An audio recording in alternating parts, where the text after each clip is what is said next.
Assalamualaikum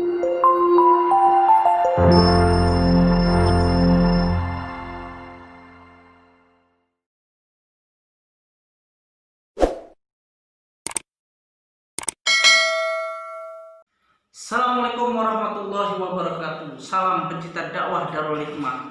Mulai hari ini himbauan gerakan untuk like, share, and comment, subscribe konten-konten yang bernuansa pendidikan, bernuansa Islami. Ayo kita ramaikan menjadi pahala jariah kita semua. Manfaatkan HP Android untuk tonton terus IG Darul Hikmah Sleman dan Facebook Darul Hikmah Sleman, tayang di YouTube Darul Hikmah Sleman. Jangan lupa subscribe yuk semuanya. Assalamualaikum warahmatullahi wabarakatuh. Bismillahirrahmanirrahim. Assalamualaikum warahmatullahi wabarakatuh. Alhamdulillahirabbil alamin. Amma ba'du. Para pemirsa sahabat dakwah Darul Hikmah, kembali lagi kita berjumpa di dalam dialog live streaming pada pagi hari ini. Masih bersama kami Bang Alan, narasumber utama. Kemudian kita akan membahas masalah pendidikan dan pengajaran. Itu kayaknya ini memang pembahasannya, babnya akan semakin panjang karena semakin menarik sekali dalam pembahasan pada pendidikan dan pengajaran ini. Jangan lupa sekali lagi saya ingatkan pada sahabat Darul Hikmah semua, jangan lupa like, komen, subscribe ya untuk YouTube-nya, kemudian IG-nya, kemudian Facebook-nya, namanya Darul Hikmah Sleman. Jangan lupa bantu kami untuk syiar kebaikan, syiar pendidikan, syiar agama agar semakin solid lagi, semakin kokoh lagi, semakin kompak lagi umat Islam tentunya, dan semakin tinggi lagi, semakin kuat lagi Darul Hikmah tentunya. Bagi para alumni mohon doanya, mohon dukungannya sekali lagi semuanya. Selanjutnya kita masuk ke Bang Alan. Bagaimana kabarnya? Alhamdulillah sehat. Nanti kita akan berbicara lagi mengenai pendidikan dan pengajaran. Seperti itu. Nanti juga kita ada beberapa pertanyaan yang kemarin sempat ditanyakan tapi belum sempat kita diskusikan. Mungkin nanti akan bahas sedikit. Selanjutnya mau Bang Alan ada yang sampaikan dulu. Baik, terima kasih. Assalamualaikum warahmatullahi wabarakatuh. Waalaikumsalam warahmatullahi wabarakatuh. Hamdan wa syukran lillahi amma ba'du. Terima kasih, puji syukur kepada Allah atas segala nikmat yang telah diberikan kepada kita semua. Semoga saja memang kita adalah menjadi umat atau hamba-hambanya minasyakirin, termasuk orang-orang yang selalu bersyukur kali. Salawat serta salam kita sanjungkan kepada junjungan Nabi besar Muhammad sallallahu alaihi wasallam. Semoga kita semua mendapatkan syafaat Nabi dini wa dunya wal akhirah. Karena itu merupakan salah satu jalan, tentunya salah satu bagian dari jalan bagaimana kita mendapatkan ridho dari Allah melalui syafaat baginda Nabi Muhammad SAW. Cita-cita kita, cita-cita seluruh umat tentunya adalah dapat meneruskan perjuangan baginda Nabi Muhammad SAW. Dengan cara apa? Dengan cara melakukan yang terbaik, selalu melakukan hal-hal yang baik. Kadang-kadang begini guys. Terima kasih Tarik, ini waktunya. Kadang-kadang kita sibuk dengan satu hal yang saya kira sifatnya bukan prinsip. Kita terjebak dengan satu hal yang tidak prinsip, tetapi kita melupakan satu hal yang prinsip. Misalnya fenomena yang terjadi saat ini, kita lebih sibuk komen daripada sibuk bagaimana kita memberi sesuatu kepada umat ini. Tentunya apakah setiap yang diberi itu akan melalui proses selalu benar atau tidak? Ya, sebagai pendidikan, di dunia pendidikan itu belajarnya di dalam Islam itu adalah semenjak dari buaya sampai ke liang lahat. Ya, prosesnya itu dari semenjak kita itu dilahirkan sampai kita meninggal dunia, itu namanya proses pendidikan dan proses kita menuntut ilmu dan pengetahuan. Jadi dalam sebuah proses itu tidak ada kata salah yang harus dihujat ketika dia sedang menjalankan sebuah proses pendidikan. Yang ada mungkin kurang tepatan dan mungkin sesuatu yang harus diperbaiki. Tentunya bagi orang yang menempuh jalan untuk misalnya dia berdakwah, selalu menyampaikan kebaikan, berusaha melakukan hal yang baik, sebagai manusia tentunya dia akan khilaf salah tentu saja. Apalagi kita ketika kita bicara tentang keilmuan, ya, bicara tentang keilmuan, siapa yang paling pintar? Ya, karena memang kita diciptakan di muka bumi ini memang tidak ada suatu hal yang memiliki ilmu lebih dan melebihi. Jadi ya, yang terpenting bagi kita adalah bagaimana kita tetap berproses, bagaimana tetap kita berjalan berikhtiar dengan niat. Tentunya diawali dengan niat, dengan aplikasi tindak tanduk lain sebagainya, dengan tujuan untuk selalu melakukan hal yang baik. Kalau sudah seperti itu, saya kira kritikan, masukan dan lain sebagainya itu menjadi jamu ya, menjadi jamu bagi seseorang dalam berproses berpendidikan seperti itu. Sepertinya pahit betul, ya pahit betul, tetapi itu nanti akan menyehatkan dan akhirnya menjadi dampak yang positif bagi kita semua. Jadi jangan takut kepada seluruh siapapun, baik pendidik atau siapapun, maksudnya baik formal ataupun non formal. Saya kira melakukan hal yang baik itu boleh dari siapa saja. Dan ingat, tidak pernah saya yakin dari setiap hal yang manusia yang ingin melakukan proses kebaikan, ya mesti di situ mesti tidak ada satupun manusia yang tidak lepas dari khilaf dan salah. Namanya juga manusia. Ya manusia, baik dia melakukannya secara mungkin khilaf sengaja ataupun tidak sengaja. Karena apa? Kullu bani Adam khata'un wa khairu khata'un at-tawwab. Setiap anak Adam itu mesti salah. Dan sebaik-baiknya orang yang ketika dia melakukan kesalahan, dia sadar, memahami kesalahan, terus dia bertobat. Bertobat itu berarti dia memahami kesalahan, kemudian dia meminta maaf, terus meniatkan diri agar tidak mengulangi, berusaha tidak mengulanginya lagi. Ya, itu namanya proses pendidikan. Maka kita jangan jadi, saya kira saatnya umat Islam itu kembali ke konsep rahmat dan alamin. Rahmat bagi umat. Rahmat itu apa ya? Membuat kesejukan, kedamaian, kebahagiaan, toleransi, menghargai satu sama lain, mengingatkan. Karena konsep-konsep untuk kita amar ma'ruf nahi munkar itu sudah lengkap gitu loh. Monggo kalau kita ada salah dan sebagainya monggo. Dan di dalam dunia belajar, dunia berproses untuk pendidikan itu saya kira kalimat Anda salah atau tidak itu kurang tepat.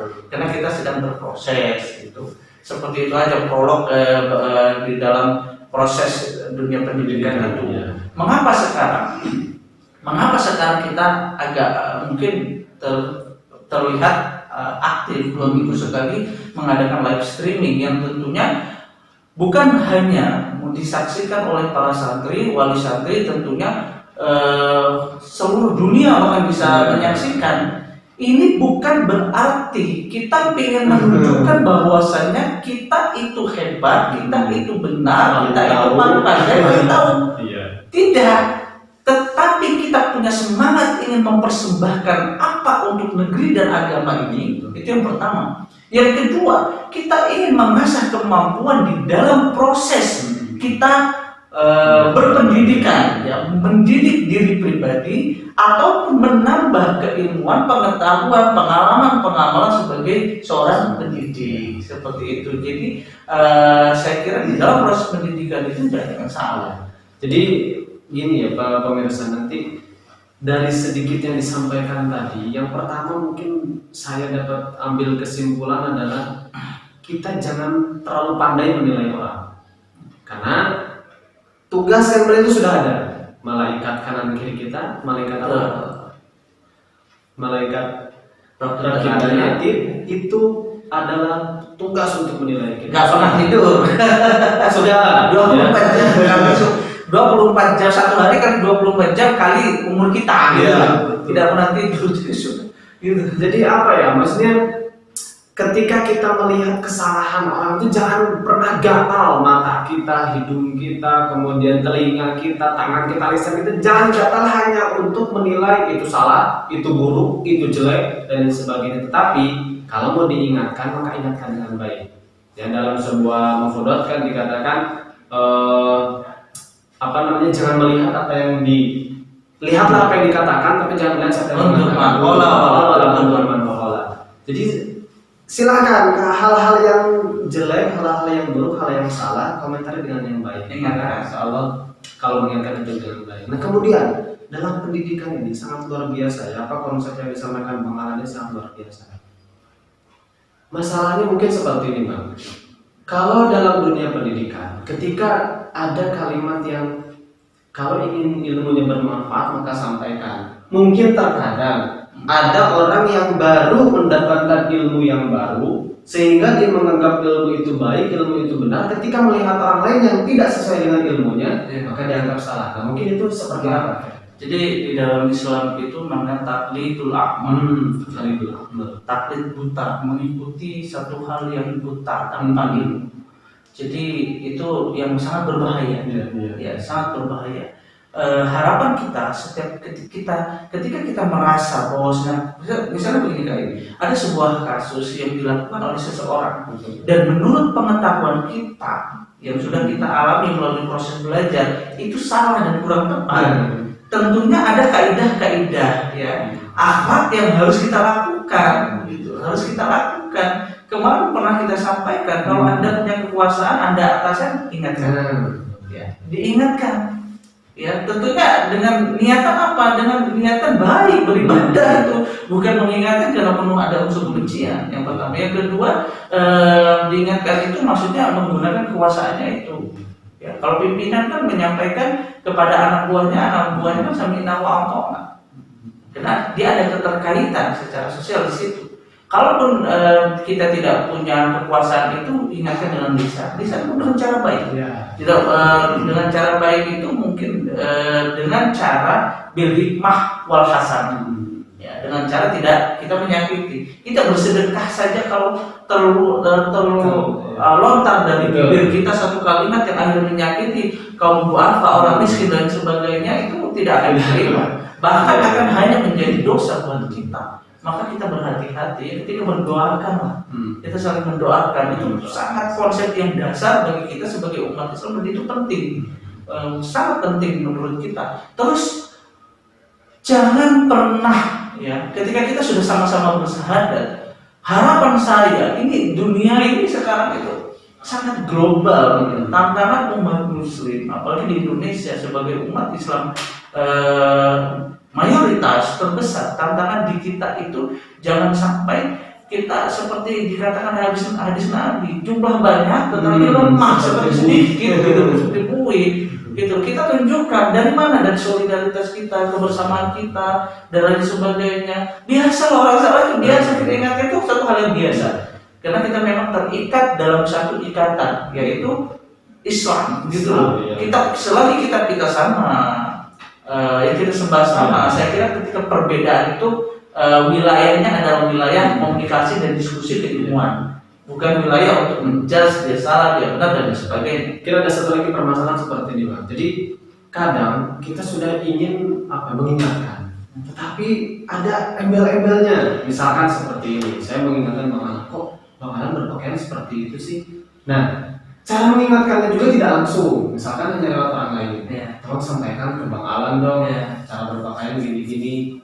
Nah, ada embel-embelnya. Kalau itu terlihat busuk, terlihat ini dan sebagainya. Nah itu, jadi bagaimana gitu caranya? Ada cara, menurut saya ada salah satu yang luar biasa. Ketika kita melihat seseorang itu kurang, apalagi dalam halnya bentuk fisik yang dia pakai, tentunya kita tidak hanya sekedar mengatakan, kalau kita tidak mampu membelikan yang terbaik, jangan mengatakan itu jelek. Tapi kalau memang itu jelek dan kita mampu, beri. Saya akan menjadi sponsor dari kegiatan ini, kasih yang terbaik. Begitu saja, sudah tidak perlu sibuk kita. Jadi maksudnya tidak usah ditambah-tambahkan dengan hal-hal yang menjadi sifatnya mungkin jadi ngomong-ngomongin. Tidak perlu.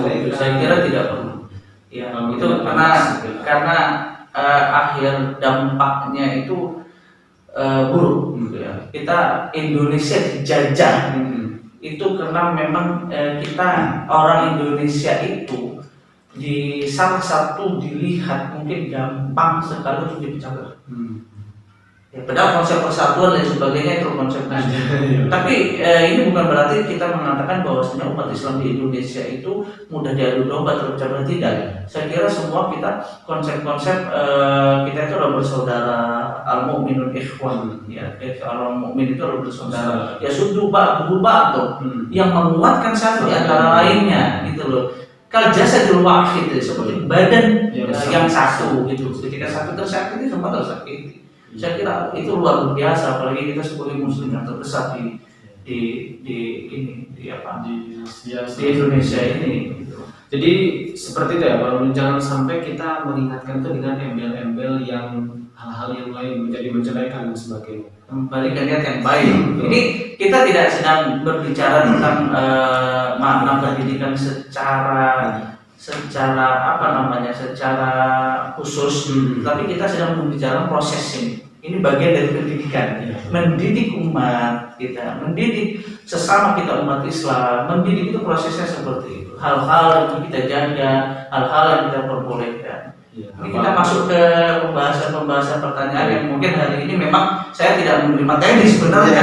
Tinggal kita dialog diskusi tentang yang kemarin yang tertinggal semampu kita. Baik, ini Pak, ada pertanyaan tertunda dari @hanhan ini di Facebook.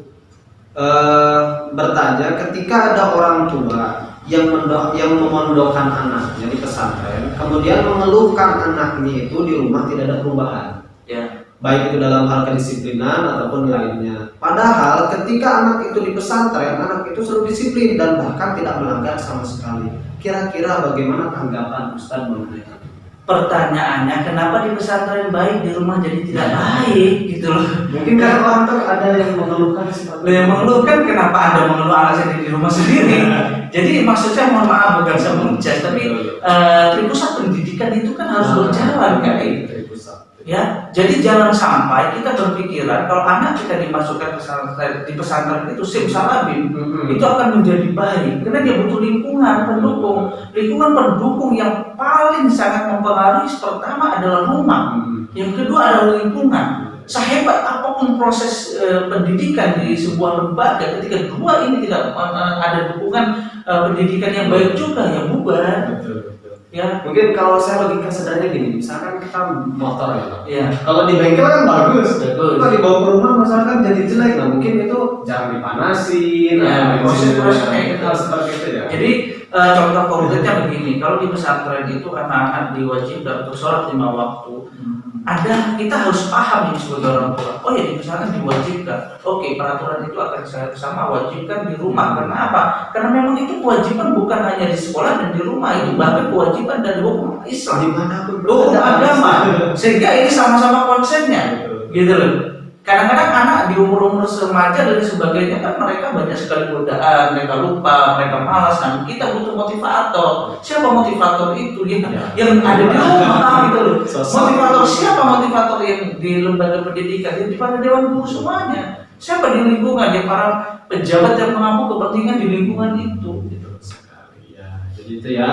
Dan Han-Han, jadi kita tidak bisa melihat siapa yang salah, apakah anaknya, apakah orang tuanya. Tetap kita ambil dari pusat pendidikan itu. Soalnya kalau berjenjang itu sudah baik, maka anaknya pun akan menjadi luar biasa. Selanjutnya nih, dari Meiko Maisuri. Nah ini atas nama Aldi Ansar kita. Pendidikan apa yang baik dan benar untuk diterapkan kepada teman-teman kita? Mungkin sebayanya Aldi ya, ini kelas 9 sekarang kelas 9. Pendidikan apa? Tentunya pendidikan yang terbaik itu adalah kembali kepada proses diutusnya baginda Nabi Muhammad SAW. Mungkin ada kepenasaran dari jenjang, misalkan dari kecil SD itu pendidikan apa? Nah, itu nanti sepertinya ada pertanyaan selanjutnya itu dari ada pertanyaan selanjutnya jenjang. Iya.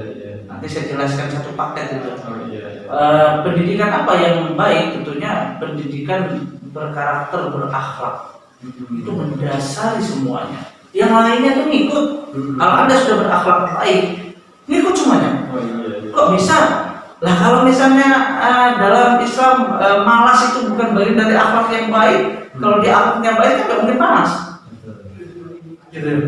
Kalau dia misalnya berani meninggalkan sholat, sedangkan di dalam Islam itu tidak boleh meninggalkan sholat, dia akhlaknya baik, nggak mungkin ninggalin sholat. Iya, ini ternyata memang ada sambungannya dari Teguh Handayani Mukti. Ada berapa fase atau tingkatan pendidikan anak berdasarkan usia dan seterusnya. Kemudian yang kedua, apa saja sih kompetensi pendidikan dalam pendidikan Islam? Nah, seperti itu mungkin. Oke, ini saya nyambung dari tadi. Sekarang sedikit mungkin ini saya mohon maaf apabila ada kekurangan atau kesalahan dalam jawaban. Jelas kita menjelaskan begini. Jadi saya akan menyebutkan 3 fase. 3 fase bagaimana kita untuk jenjang mendidik anak. Yang pertama adalah fase dari 0 tahun sampai 7 tahun. 0 sampai 7 tahun itu adalah fase di mana anak-anak kita fasenya bermain. Ya.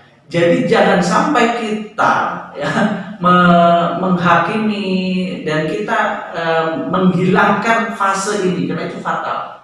Maka ada istilah ketika besar masa-masa itu kurang bahagia. Nah, ini fase ini kita harus tahu dari 0 tahun sampai 7 tahun itu adalah fase bermain, anak-anak bermain. Terus apakah ketika mereka bermain kita bebaskan? Tapi tidak juga. Tetap ada batasan. Itu ada batasan mengingatkan. Contohnya ketika dia ini waktu sholat, ketika sedang bermain ini waktu mandi, ini waktunya makan, ini waktunya ganti pakaian, waktunya istirahat. Jadi di fase ini ada istilah pengenalan, tetapi tidak menghilangkan fase-fase mereka bermain 0 sampai 7 tahun. Ini penting kita ketahui oleh semua orang tua atau para pendidik. Yang kedua, 7 sampai 14 tahun. 7 sampai 14 tahun ini adalah fase di mana mereka mulai dididik yaitu akhlak dan tata krama. Ya, mulai dididik oleh akhlak dan tata krama. Baik akhlak kepada Allah, tata krama kepada Allah, kepada Rasulullah, kepada orang tua, kepada lingkungan dan sebagainya. Alhamdulillah dan alhamdulillah. Alhamdulillah dan alhamdulillah. Di umur 7 sampai 14 tahun ini bahkan Nabi Muhammad sudah memerintahkan ketika dia tidak mau sholat pukul. Ya. Ada sudah diperbolehkan sedikit paksaan, tetapi mohon maaf, pukul di sini bukan berarti menyertakan hawa nafsu amarah. Salah besar, ya. Pukul di sini harus melibatkan rasa kasih dan sayang, sehingga dia tidak membahayakan, tidak melukai, ya, dan tidak membuat sakit hati. Hanya mengingatkan. Terus diperbolehkan memukul di tempat-tempat yang tidak membahayakan, yang tempat yang tidak sensitif, yang tidak mengakibatkan luka dalam atau lain sebagainya. Dan niatnya adalah niat untuk pembelajaran. Ini fase-fase ini adalah fase penting sekali ditanamkan pembelajaran tentang keakhlakan. Ya. Kemudian fase yang ketiga ini yang penting juga. Dari setelah 14 tahun sampai 21 tahun itu fase dialogis. Dialog. Ya, ini umur SMP dan SMA. Ya, ini fasenya bagaimana kita papi, abi, umi, rama, biumi, bapak dan ibu sekalian. Fase dialogis ini adalah fase di mana anak-anak itu sudah saatnya mereka diajak berdialog, berdiskusi, bermusyawarah. Ya. Kalau seandainya di fase ini kita tidak memfasilitasi waktu atau memfasilitasi kemampuan keilmuan untuk menjawab pertanyaan-pertanyaan dari anak-anak kita, atau anak-anak kita tidak mendapatkan ruangan untuk berdiskusi, ini sangat berbahaya karena dia akhirnya akan berdiskusi keluar ke tempat yang lain yang mungkin itu kurang tepat. Dan di fase ini adalah fase di mana anak-anak itu sudah mulai minta diperhatikan, lebih diperhatikan, mencari jati diri, caper dan lain sebagainya, lebih ingin dihargai, lebih ingin terlihat bintang, masa-masa pubertas. Nah, ini yang harus kita selamatkan. Jadi tidak boleh ketika misalnya anak tidak pakai jilbab terus kita bilang itu haram, kamu masuk neraka seperti setan, ini tidak boleh. Fase pendidikan itu harusnya kita ajak diskusi. Kenapa coba kita diwajibkan kenapa kita diwajibkan memakai jilbab, hijab itu kenapa? Emang kenapa? Coba adik sekarang kalau pakai pakaian seksi misalnya di luar dengan berhijab, kira-kira orang melihat ada dua sisi ini dilihat seperti apa? Kalau kita membuka jilbab berpakaian seksi, orang melihatnya mungkin melihat nafsu dengan nafsu, tapi ketika kita cantik pakai hijab menutup aurat, orang akan keanggunan, yang menghormati, memuliakan. Itu fungsinya kenapa kita pakai hijab. Diajak dialog, diajak diskusi, dihargai pendapatnya. Walaupun itu salah, kita tidak boleh menjudge di fase-fase ini, karena itu bahaya. Kalau seandainya kita selalu menjudge, menyalahkan seolah kita merasa paling benar sebagai orang tua, di fase pendidikan ini akan fatal. Karena kita akan menjadi terkesan seorang yang arrogant. Baik, jadi seperti itu. Itulah ya yang kemarin, mudah-mudahan ini lagi menonton atau nanti bisa disaksikan di tayangan YouTube kami. Kemudian selanjutnya Bang, ini ada dari Wahyu Diman. Menurut Ustaz, pendidikan seperti apa yang baik dan benar untuk diterapkan kepada anak-anak di zaman sekarang yang sudah terbiasa dengan kemajuan teknologi? Ya itu tadi, pendidikan akhlak dan karakter, menghadirkan hati dari seorang yang mendidik itu, menghadirkan hati itu jadi dia tidak terbalut dengan emosi kebencian di dalam ketika dia mendidik. Ya jadi misalnya sekarang itu HP ya sama dengan lagu, musik dan sebagainya. HP saya paling tidak setuju ketika kita sibuk berdebat di wilayah Islam ini haram, hukum dan sebagainya, hak hukum dan boleh lain sebagainya, ada manfaat, ada mudarat. Saya tidak ingin membahas di wilayah itu, tapi sekarang kita siapa yang bisa terlepas dari hak? Kalaupun bisa, berapa persennya? Karena memang dunia ini berjalannya seperti itu. Sunatullah yang sudah terjadi nyata di depan mata kita keluar aja semua sudah beda mati. Maka ini butuh kecerdasan kita sebagai seorang pendidik atau sebagai orang tua. Bagaimana anak itu tadi sesuai fase itu tadi. Kalau dia fasenya bermain, apa yang harus kita lakukan dengan HP? Apakah HP ini memasuki unsur permainan? Kalau memang dianggap tidak, arahkan dalam permainan selayaknya. Di fase kedua, ketika kita mempelajari anak-anak kita tentang akhlak dan lain sebagainya, apakah HP ini lebih menunjang atau tidak? Bahkan mudaratnya adalah ketika anak sudah pegang HP main game dipanggil susah sekali. Bahkan melihat hal yang buruk. Kalau memang ini diingatkan, dijalani. Kalau memang Anda misalnya anak kita yang lain dipakein, anak kita tidak pernah sama sekali kita marah-marah, nggak baik juga. Ya, lalu bagaimana? Kasih HP, dampingi, arahkan, cek HP-nya apa saja. Kenapa ini yang boleh dilihat, kenapa ini tidak? Nah itulah proses pendidikan. Kemudian ketika remaja, kenapa anak akhirnya pegang HP susah dan lain sebagainya? Karena kita tidak mengajar diskusi. Coba kalau anak mau ini terus, kebanyakan mohon maaf kita jujur, langsung kita marah. Udah besar, udah SMA, udah SMP, main HP kamu, main game terus. Malas kau apa. Seolah-olah kita itu siapa? Oh dia anakmu, gitu loh. Yang harusnya dijajarkan apa? Mas, sih, lagi apa? Main HP. Bahagia ya, bahagia. Jam berapa main HP? Udah berapa jam? Udah 6 jam.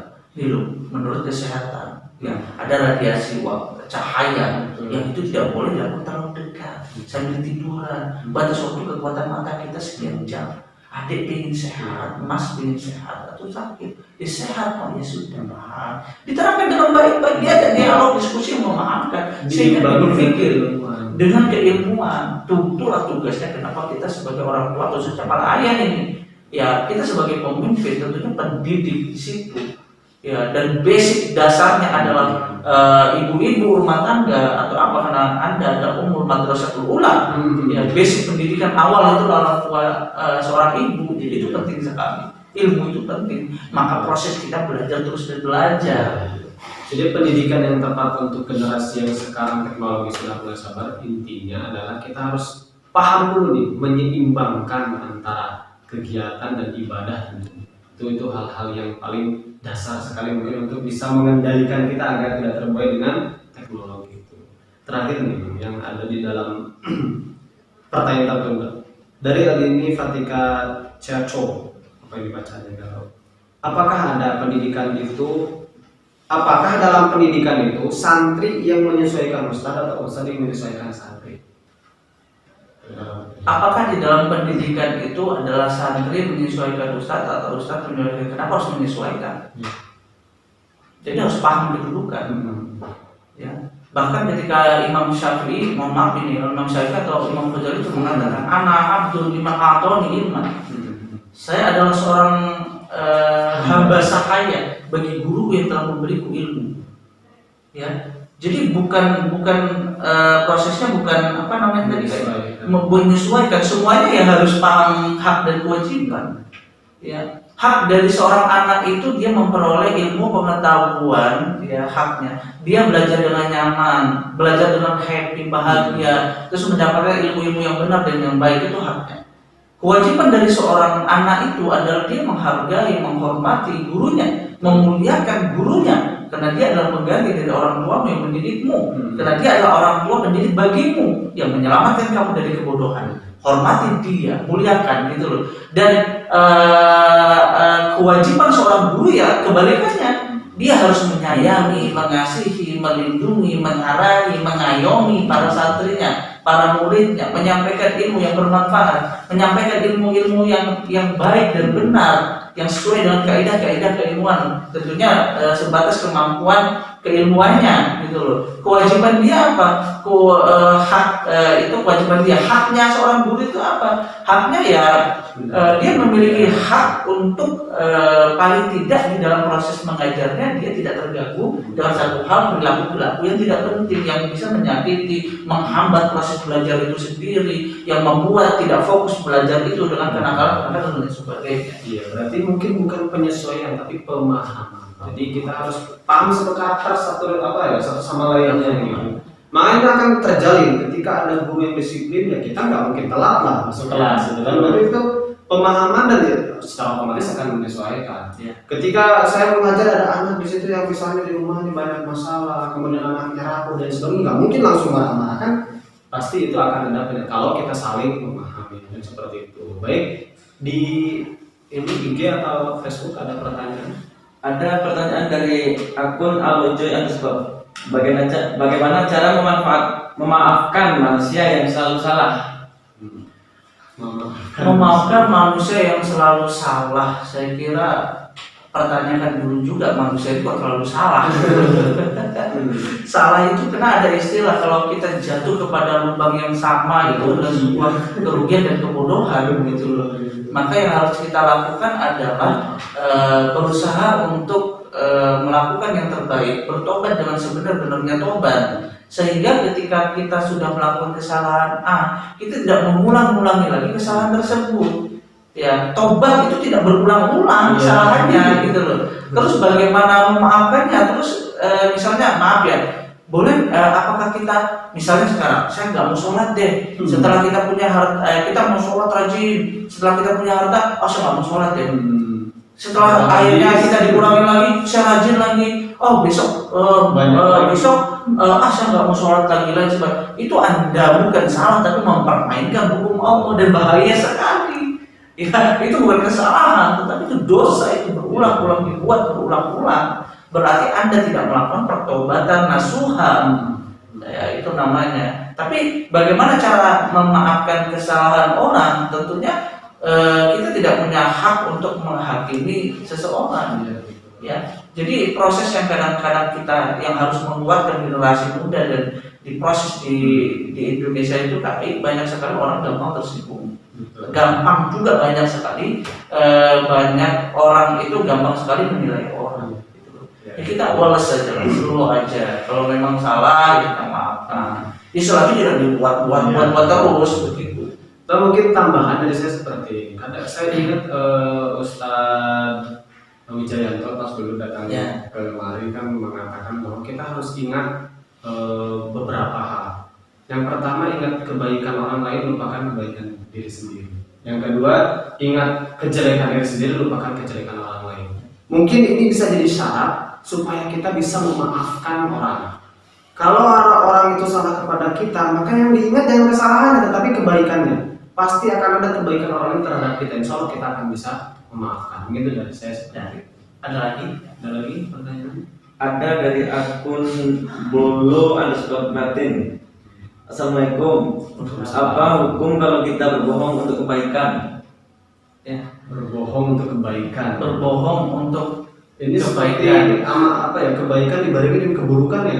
Ya sebenarnya Air dengan sebenarnya bukan berbohong demi kebaikan, tetapi bohong yang dibolehkan itu seperti apa? Misal begini Kak, misalnya Kak Aik itu akan dibunuh orang tuh. Ya. Misal ada orang yang bertanya saya nih, saya kenal nih Kak Aik, kita tetanggaan misalnya, atau kenal lah di pondok gitu. Ada orang nyari, misalnya tahu rumahnya Kak Aik Irfan nggak? Langsung ada keperluan apa ya? Langsung ternyata dia bawa pistol, bawa pedang dan sebagainya gitu kan. Oh ini membahayakan. Ketika kita bicarakan, oh saya tidak tahu, boleh saja. Bahkan ketika kita terancam nyawanya dan lain sebagainya, kita pura-pura berpindah agama misalnya, itu dibunuh, boleh saja. Tapi lebih hebatnya kalau kita mampu untuk jujur, itu lebih utama. Jadi itu bukan bohong, strategi itu namanya. Strategi untuk menghindarkan sesuatu dari keburukan-keburukan. Jadi jangan dikaitkan bohong untuk kebaikan itu. Nggak ada. Ya. Bohong itu yang nggak baik itu. Tetapi untuk menjaga hal-hal keburukan terjadi, kita bisa melakukan strategi-strategi yang semestinya. Ada lagi? Ada dari akun David Julians. Apa hukum chat dengan perempuan, Ustaz? Mungkin yang dimaksud ini Pak, chat dengan berlawanan jenis mungkin. Chatting ya. Oh chatting dengan hukum chattingan dengan lawan jenis. Misalnya kalau misalnya ada kerjaan kantor, misalnya kebetulan bos kamu itu cowok, ya, anak buah kamu itu perempuan, butuh kantor lagi butuh komputer 5 besok disiapkan, chattingan aja. Bisa berjenjang mungkin, bisa jadi haram, bisa jadi boleh, wajib, bahkan bisa jadi monggo saja. Tergantung. Kecuali kalau chattingan nggak benar, nggak baik, nah itu maksudnya nggak boleh gitu. Itu ya. Kalau chattingannya yang nggak benar ya haram. Tapi kalau chattingan misalnya prosesnya ada sebuah kebutuhan yang baik ya, monggo saja. Ya, ada lagi? Ada lagi dari akun Ulpa_. Ya. Bagaimana cara menyadarkan orang tua agar bisa sholat? Bagaimana menyadarkan orang tua agar bisa sholat? Ini ada sebuah proses pendidikan. Kita berkali-kali dari Tripusat Pendidikan itu kita ingatkan balik, kita kadang-kadang banyak sekali orang yang ingin memasukkan ke pesantren karena ingin anaknya tidak seperti ayahnya. Ya, Pak, Bu, itu nggak benar gitu. Karena anak-anak kita itu butuh sosok, butuh contoh, gitu. Jadi nggak akan bisa kita berharap anak kita baik ketika kita tidak punya contoh yang baik, gitu. Terus kalau memang terjadi terlanjur seperti apa, bagaimana cara mengingatkannya? Jadi mau salah dengan baik, dengan cara yang baik. Misal contoh umpama, bapak kita nggak sholat, waktunya ada. Tidak perlu kita, karena orang tua itu lebih pandai daripada kita. Itu udah prinsip, kita nggak usah mendebati itu. Orang tua itu akan merasa lebih tua, merasa lebih memiliki, merasa lebih pintar. Itu memang hak dan itu jelas karena dia orang tua yang sudah melahirkan kita. Tapi bagaimana cara kita? Kita harus menggunakan cara-cara akhlak yang cerdas. Misal umpama kalau kita takut ujungnya pak sholat, akhirnya kan kadang-kadang ada ego orang tua itu yang merasa karena orang tuanya tidak mendengarkan nasihat anaknya. Gunakan cara yang baik. Itu apa? Lakukan setiap hari. Coba ini trik buat saya, dari saya. Ketika ada terus Anda mau sholat, cium tangan kami kan.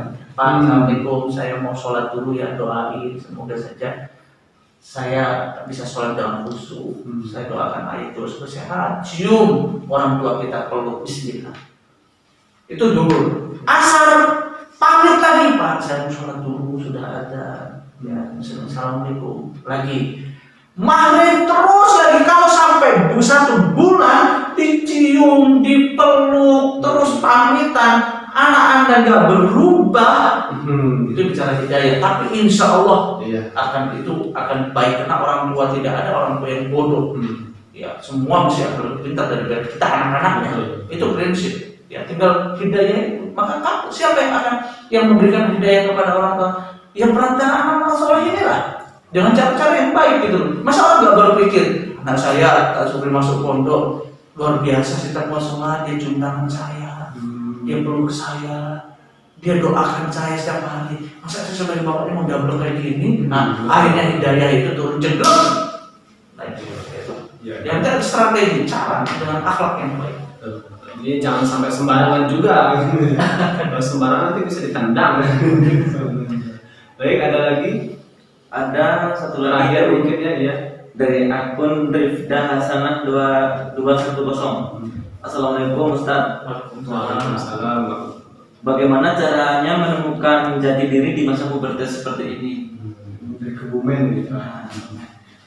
Bagaimana menemukan jati diri di masa-masa pubertas? Ya, jati diri. Kadang-kadang anak remaja itu ingin mencari jati dirinya. Maka gampang sekali triknya. Kalau Anda ingin mencari jati diri kamu harus berkumpul dengan orang-orang yang baik, sahabat-sahabat yang baik. Maka kamu akan menentukan di situ kamu termasuk yang baik atau buruk.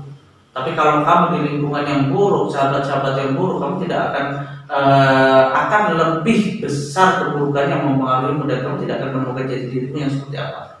Kalau misalnya di lingkungan yang baik, orang-orang baik terus kamu tetap jahat, jadi dirimu jahat. Tapi insya Allah ya lingkungan itu makasa bahwa bikum info bahwa bikum. Barang siapa yang bergaul dengan suatu kaum maka dia akan menjadi bagian dari kaum itu. Maksudnya menjadi itu bukan berarti dia secara konsep dia anggotanya itu enggak. Tapi kalau kita berdekat dengan penjual parfum ya kita kecipratan wangi. Kalau kita dekat dengan tukang pandai api ya kita kecipratan panasnya. Kalau kita dekat dengan misalnya penjual ikan ya kita akan terciprat amisnya dan lain sebagainya. Jadi seperti itu. Sembari apa kumpulono ya orang-orang soleh kumpulono. Ya kamu berkumpul kepada orang-orang soleh, ulama soleh, ustadz-ustadz soleh, guru-guru soleh, orang-orang tua yang soleh, sehingga kamu mendapatkan banyak nasihat-nasihat, contoh-contoh yang baik. Ya, itu kamu akan mendapatkan jati diri yang baik. Gitu. Seperti itu saya kira hal-hal yang harus dilakukan. Ya, baik, itu penjelasan dari pengalaman. Mudah-mudahan panahnya semua bisa. Kalau ada yang dari luar Jogja, mungkin kita jawab saja. Bisa ya, kalau masih ada. Kalau tidak ada mungkin dicukupkan bisa. Tidak ada. Oke. Pokoknya silahkan di komentar kapanpun, insya Allah akan kami selalu cek. Kalau ada pertanyaan nanti akan dibahas di waktu yang akan datang kalau misalkan ada waktu. Terakhir Bang Alan mungkin penutup. Baik seluruhnya para penggemar pencinta Pondok Pesantren Darul Hikmah, para alumni dan sebagainya, mari semangat kita hakikatnya adalah semangat kita menggalakkan kebaikan. Jadi monggo bukan hanya YouTube-nya Darul Hikmah, Instagram-nya Darul Hikmah ataupun Facebook-nya itu semua yang memuat konten kebaikan. Ayo kita beramai-ramai, kita berjadiah kebaikan dengan cara apa? Kita pencet HP kita buka, kita like, kita share, kita komen, terus subscribe. Kalau kita subscribe konten-konten yang enggak berfaedah, kita sama saja berjadiah keburukan. Tapi kalau kita konten saudara semusuh kita yang nuansanya adalah ilmu berpendidikan, kita berarti berjadiah kebaikan. Selanjutnya monggo yang ingin mendaftarkan putra-putrinya ya jenjang SD, SMP, SMA, monggo dapat mendaftarkan ke Pondok Pesantren Darul Hikmah. Insya Allah kita memiliki basis pendidikan yaitu bekerja sama bersama-sama dari kita untuk kita dan oleh kita. Jadi ada kerjasama kita kepada orang tua, bukan hanya pesantren tapi orang tua terlibat juga, dapat mengawasi, dapat menanyakan dan sebagainya. Baik, itu saja dari kami. Kalau ada salah dan kurangnya tentunya sebagai orang yang memproses berpendidikan terus ya tentunya banyak salah. Jadi saran, masukan sangat terbuka dan lain sebagainya. Atau mungkin ada sponsor mengiklankan, monggo kita insya Allah secara terbuka mempersilahkan. Itu saja dari. Terima kasih Bang Alan itu bagi para sahabat pecinta dakwah Darul Hikmah. Demikian telah kita saksikan bersama dialog yang kita lakukan dengan Bang Alan. Mudah-mudahan Kalau itu memang banyak baiknya, kita mudah-mudahan semua menjadi orang yang kembali terus-terus menjadi orang yang lebih baik lagi. Tapi kalau ada salahnya, mohon maaf sekali. Silakan, kami terbuka sekali kritik dan saran apapun itu tentunya yang membangun. Itu saja. Sekali lagi terima kasih Bang Alan. Terima kasih semuanya para pecinta Darul Hikmah. Assalamualaikum warahmatullahi wabarakatuh. Waalaikumsalam warahmatullahi wabarakatuh.